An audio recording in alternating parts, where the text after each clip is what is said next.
Hello and welcome to Let's Get You Organized When Life Gives You Lemons, presented by me, myself, and I, Melissa Merrill, here in San Diego, California. Today, I wanted to go over who I am, current state of affairs, what you can do now, productivity tricks, time management tips, decluttering hacks, prioritizing and avoiding burnout. And then if you guys have questions, you can shoot me an email or text me, message me, find me on social. We'll go through that. And then I have some free resources for you as well. So get to know me. If you're not familiar with me already, I am Melissa Merrill here in San Diego, like I said, and I have a background in human resources and organizational development consulting for the past 10 years for Fortune 500 companies. Currently, I do have a full-time job. I do fractional HR for small businesses with a company called CultureWorks. And I have a secondary business underneath my parent LLC, which is Let's Get You Hired. So I have Let's Get You Organized and I have Let's Get You Hired. So that's kind of the newest venture for me. I am a former Marie Kondo type professional home organizer for San Diego residents. I helped over 250 clients in 2018 alone. And then after that, I pivoted into more B2B consulting and B2B organization, which is what we're going to be talking about today. So as of this recording, we are in the midst of coronavirus almost for 3 months. So with shelter in place orders and the masks and all the craziness, social distancing and all that. So if life gives you lemons, make lemonade and get organized in the process. So as a business owner right now, you are probably feeling the strain of everything going on. You're probably going through a lot mentally and emotionally and having some fear about what the future might hold for you. So I want to give you lots of tips and tricks on what you can actually do now, how you can start moving the needle forward now, how you can start to get ahead of your business now, and why now can actually be a good time for you to kind of take that pause where maybe all the things that you wanted to get organized before you never had time to do or you pushed off to the side. And we'll really dive into what you can actually do now to really make lemonade out of lemons. So moving on, what you can do now, little by little, progress adds up. So conduct a SWOT analysis with the lens of the current economic state. So if you've been on my email list, you've gotten my SWOT analysis activity previously already through this email funnel, but have you done a new one for COVID? Have you figured out your strengths, your weaknesses, your opportunities, and your threats as a business owner personally and as the business itself? So what are your threats in the market? What does the competition look like? What does the economy look like? Are people not buying your product, your particular service right now because maybe it's more of a luxury expense and people are tightening up their budgets?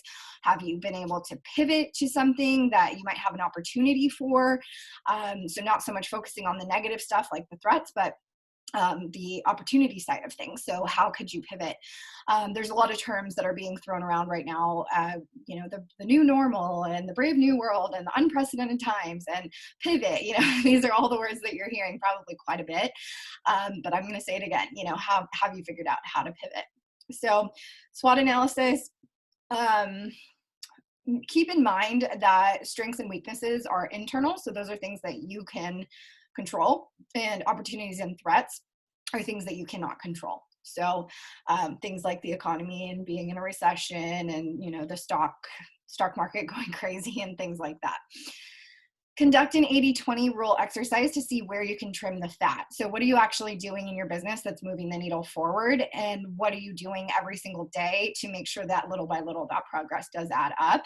How are you recording your wins? And then how are you recording your tasks that correlate with those wins? So if right now, I always use like a marketing example. I had a client that was trying to market every single day with content and just pushing out content, sort of Gary Vee style, like be on all the platforms and push out 100 pieces of content a day and, just crazy. And she was on Twitter and LinkedIn and Facebook and Instagram and Pinterest and YouTube. And then I think she was even starting to go on to like TikTok and Snapchat too. So the problem with that was her demographic was only on Facebook. They were like an older clientele. They were more like baby boomers. And that's typically who uses that platform.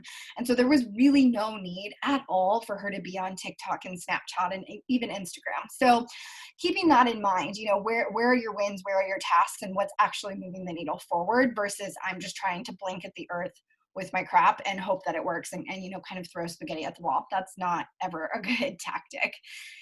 Review your budget and your P&L to cut expenses and subscriptions. So you've probably already done this because, again, we're at 3 months into coronavirus, and you've probably tried to trim the fat on things like maybe you had contract software and nobody's signing contracts, so you put that on pause. Or if you had like a like a Calendly premium and you didn't need the Calendly premium, or you had a Zoom premium, but you are only holding 30-minute meetings with your clients, so you can use the free version of Zoom. Little things like that, like just getting creative of where you can trim the fat in your budget. Read those dusty books on your shelf. Catch up on the podcast that you've been meaning to listen to. Go to virtual networking events, like the ones that I've been providing. Make LinkedIn your best friend. Do a lot of virtual networking. Try to reach out to new connections, make new contacts. Do Zoom happy hours, Zoom coffee chats, things like that you can still do even though we can't really be together in person. So SWOT analysis, 80-20 rule exercise, wins and tasks, and then how that correlates. Cut your budget down, read the dusty books on your shelf, catch up on the podcasts you've been meaning to listen to, and attend virtual networking events or just virtual networking in general on LinkedIn specifically. Productivity. So quick tips to be more productive in life and business. So have you set up a morning routine?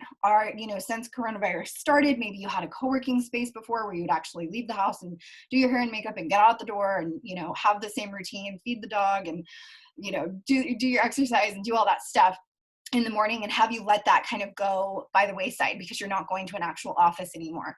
Or just in general, if you are a new business owner and you're getting used to working from home, things like that, it's really important to have a morning routine to set yourself up for success. On that same note, setting a schedule for yourself. So are you creating a to-do list? Do you know, okay, I'm going to wake up at 6 a.m. every day, even though I don't have like a boss to report to, but I'm going to wake up at 6 a.m. I'm going to do my fitness. I'm going to do my power moves. I'm going to listen to my inspirational podcast. I'm going to move my body. I'm going to drink my coffee, whatever you need to do, your green juice, your protein shakes, to really set that schedule for your day and knowing when you're going to take breaks during the day. So setting that boundary with yourself. Sometimes the hours can fly by and you forget to eat, and then you become hangry, or you become, fritzed out and frazzled out, and then you're no use to anybody, let alone yourself, right, and your business. So taking breaks, setting a schedule, doing that morning routine, turning off notifications. So we all have one of these, right? One of these black mirrors, and it can ping and ding and annoy you all day, every day, if you don't turn off your notifications. So in iPhone specifically, it's really easy to just go in, set those notifications to not be push notifications. And when you want to log in to like the Facebooks and the Instagrams, and it's usually social media that gets you, you can by just logging in. But every email that comes in, you don't need to read it right away. Every phone call from a spam number, you can actually forward. Any number that is not a contact in your phone, you can actually forward straight to voicemail, which I do because I'm listed on Google and Google Business and Google Search. And although all of that's great for my business and my SEO, it gets really annoying that I get like 20 to 30 spam calls a day sometimes. It's nuts.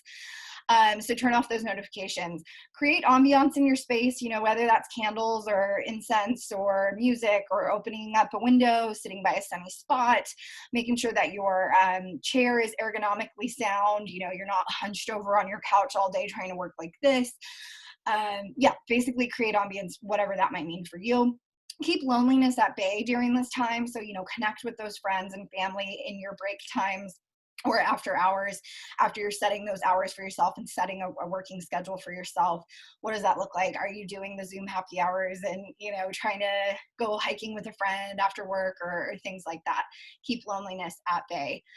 Pomodoro technique, and I use Toggle as my timer for that. So Pomodoro technique is basically working in spurts, focused spurts of attention and energy to one task and not multitasking and not being unfocused and distracted and fritzing out, turning off those notifications, doing 25 minutes of work, and then 5 minutes of actual productive break time. So whether that's moving your body, getting up, taking a screen break, taking a stand break, all those good things. And then setting expectations. So if, say, you used to work in an office, you used to have a co-working space, or you would even just go work at coffee shops, which you can't do any of that now, setting expectations with those that you live with. So you have kids, if you have a spouse that's maybe also now working from home and they didn't used to, even your pets, like your dog is like, oh, you're home all the time now, I want 10 walks a day. You have to set those expectations with the people around you. And with your clients too. If you still have clients, got to set those expectations. These are the hours that I'm working. This is what I'll respond to. This is what I'm available for. Time management. So if you're a to-do list person, totally fine. I'm very old school. I write things down. Or project management software. Have you implemented something to keep track of your tasks and how you're actually moving the needle forward and managing your time? Are you using something like Asana or Trello or Hello Monday or there's so many project management softwares right now. There's even like HubSpot, Infusionsoft. Depends your budget, but Trello and Asana, things like that are free. So that's those are some tips and tricks on how to manage your projects and manage your to-do lists. With the to-do list, I suggest that you just come up with the top 3 things that are actually going to move the needle forward for that day. So I mentioned the 80-20 rule on a couple slides back. And with the 80-20 rule, that's the idea that you're figuring out those like top 3 main tasks that are actually giving you a return on investment of your time, money, and energy. So that being said, when you're doing your to-do list, those are the 3 things that you're always going to put on your to-do list. Okay, well, I know that, when I do Facebook Lives, that gets me more coaching clients for my coaching business. So I'm going to do a Facebook Live every single day. Or I know, these are just examples. I know that, maybe I'm an accountant or a CPA or like a tax attorney or something like that. And I know that to get leads, I need to be on LinkedIn connecting with, 50 people every day, Monday through Friday. So I'm going to have that as my to-do list item. So 3 things that you need to push to move the needle forward. Everything else on that to-do list can kind of float around between days or move to the next day if you don't get it done. But when you're making those to-do lists and adding the cards and the tasks to your project management software, those are the 3 things that should be on there daily. Paper planners versus digital calendars. So I am a little bit different on this one because I do like to write everything down on my to-do list, but I hate paper planners. I know that, if I were to lose that book of life, so to speak, I would be screwed. So I like digital calendars. Specifically, I just use Google Calendar. GCal is super easy to use. I love the color coding and starring features on there, so I can really time block out my day and visually see it. So I know, okay, that's my lunch break, that's my stand break, that's when I'm taking the dog out, and that's all yellow, say. And then I'm doing networking stuff. So at night, I have a call or I have a pitch or I have this or that, that's going to be green. I have an internal meeting, that's going to be purple, maybe with my team. I have an external client meeting, that's going to be blue. So I love color coding and starring as well. Social media black hole. So we talked about this a little bit on the last slide with turning off notifications. So that is definitely something to keep in mind, is just stop the scroll, stop getting sucked into Instagram. If you've ever looked up from your phone after like an hour of just getting zoned into your phone, you just wasted all that time, and think of what you could have actually been doing instead of just scrolling social media and just getting stuck in comparisonitis and, imposter syndrome and this and that. And it's just nothing good ever comes out of it. I call that a sugary sweet. So if you think of in the 80s, like the food pyramid, nutrition pyramid, where you always had all these carbs, and then you had the proteins, then you had the cereals and the grains and this and that, fruits and veggies, but always at the top, the thing that you should have the least of is the sugary sweets. So I think a lot of times in solopreneurship and entrepreneurship for budding baby business owners, it's really easy to just think that social media is it, and that's just how to have a business, is I just have social media and that's just where all my clients come from and where all the magic happens. And the reality is that that's one little tiny piece of your business. And what is probably going to actually move the needle forward is the connections and the in-person face-to-face meetings. If you can't do that right now, It's the phone calls. So it's getting people on the phone. It's prospecting, it's pipelining, it's sales, it's business development. I don't want you to be in that feast and famine cycle where you're on that roller coaster where, you have one great month and then you can't pay your bills the next month. And then you have one really, really good month and you're on fire. And then the next month you dip again. So we don't want that. We want you to have a constant pipeline of people that want to pay you money. So that could happen on social media, but just make sure that you're not getting sucked into that social media black hole. So we'll talk about decluttering. So I, used to organize homes here in San Diego County for over 250 clients in 2018 alone.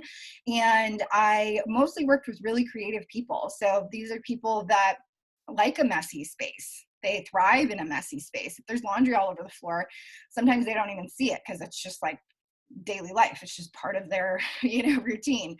And then there's the more analytical people. And those are people more like me, I would say, that are a little more OCD, a little more clean and perfectionistic. And they like the angles and the lines and, seeing where things fit. And if you have a Lean Six Sigma familiarity, then you probably have heard of Kaizen and 5S and, all these techniques where this goes here and this is a label and this is why it's here and it makes sense.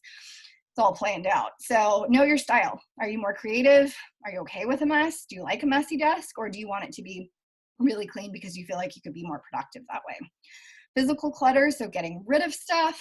Digital clutter, making sure that your digital files are organized, that your files are labeled properly, that they're in folders. Maybe you're using like a G Drive or a Dropbox. Are they color coded? Are they starred? Can you find things easily with nested folders?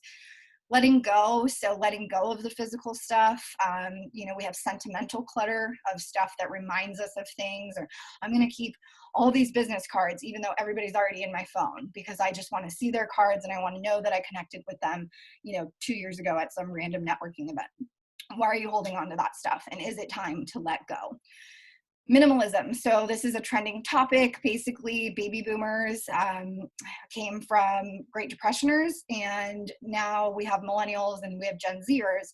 And basically, we're more of a minimalist generation. I'm a millennial. And, minimalism is definitely trending. So have you tried it? Have you tried getting rid of stuff? Have you tried paring down your wardrobe?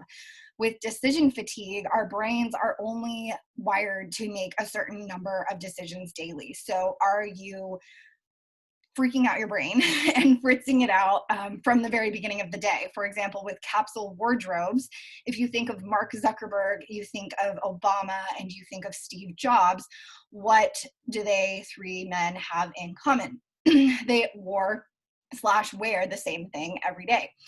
So are you making your brain make all these decisions? Oh my God, I have 300 blouses I could wear, and I have 10 blazers, and I have 50 pairs of slacks. Okay, well, that's probably really frustrating and overwhelming for your brain to handle every single day, to have to go through that decision fatigue. It's the same thing that people go through at the grocery store. Say you're going down like the cereal aisle, and there's like 50 different types of cereal. Oh my gosh, what do I choose? And our brain just tends to fritz out. So minimize the decisions that you have to make, so that you can be a more productive business owner and actually make decisions on things that matter, and not, what am I going to wear, or what cereal am I going to buy?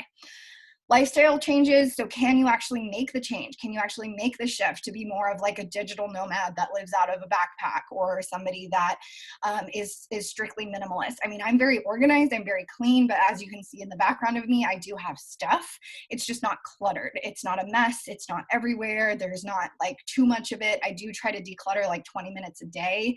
And so making a lifestyle change, just like exercising, that's what they say, right? 20 minutes a day, get your butt up, go for a walk, start a home workout routine, get on YouTube and download like a 20-minute HIIT workout, 20 minutes a day, keeps the clutter at bay, is what I say.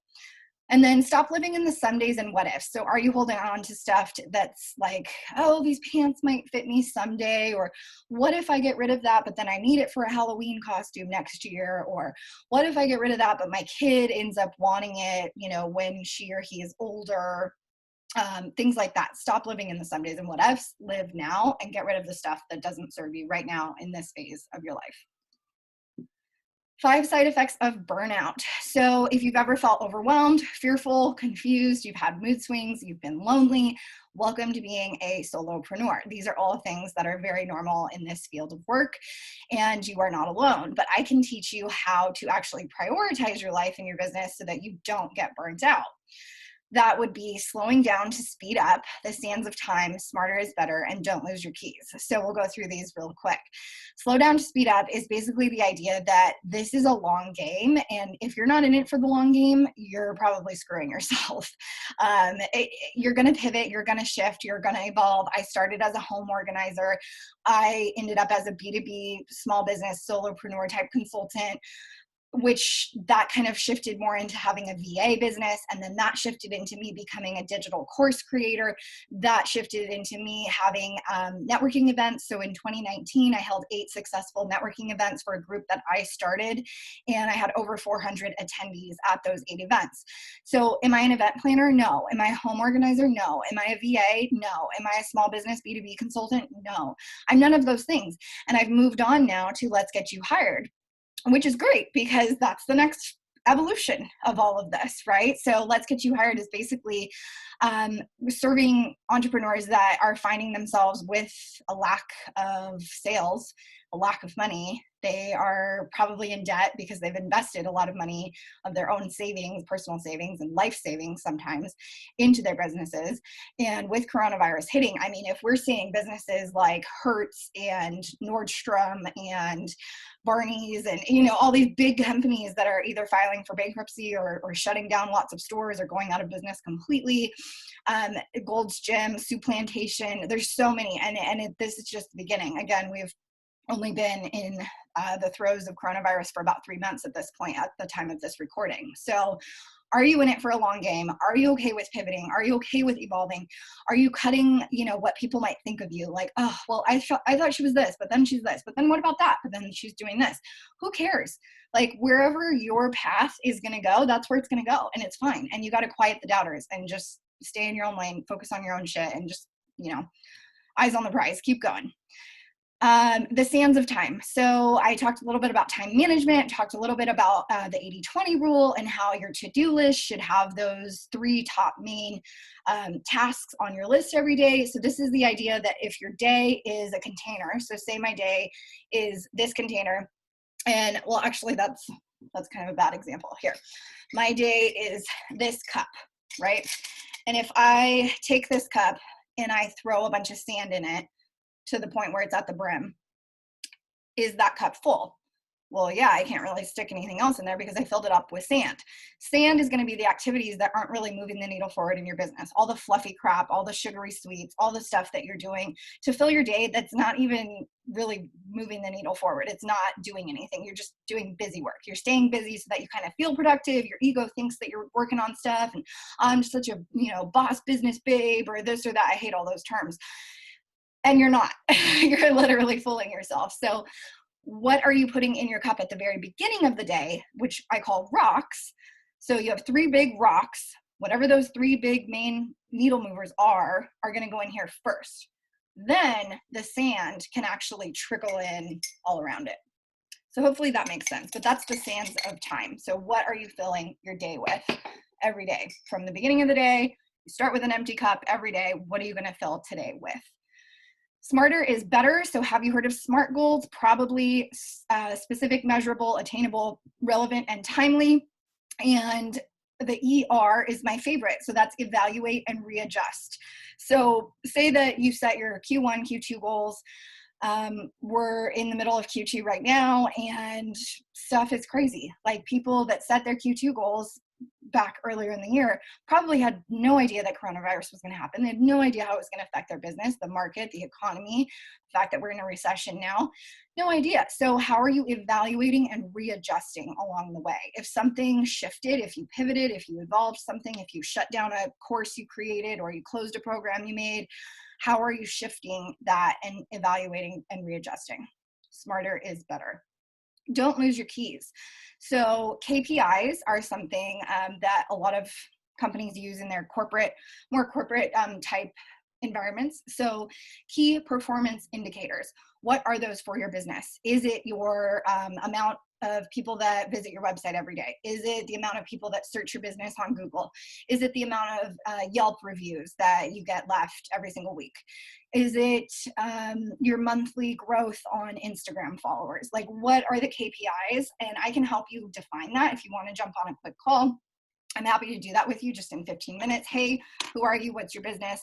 What are your goals right now? What do you need? Okay, great. Let's reverse engineer how to figure out what those KPIs are so that you can actually start focusing on the key performance indicators.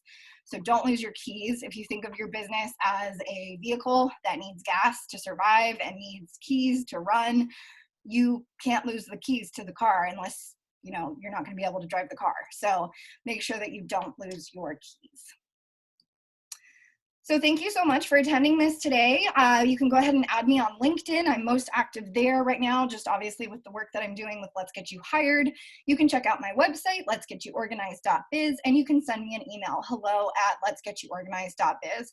If you would like the free resources that I mentioned and you don't already have them, the SWOT analysis worksheet, the 80-20 rule worksheet, the podcast and book recommendations, and all kinds of other resources and goodies, then just let me know and you can send me an email or hop onto my website and send me a note there as well. Thank you so much, and I hope to chat with you soon about your business.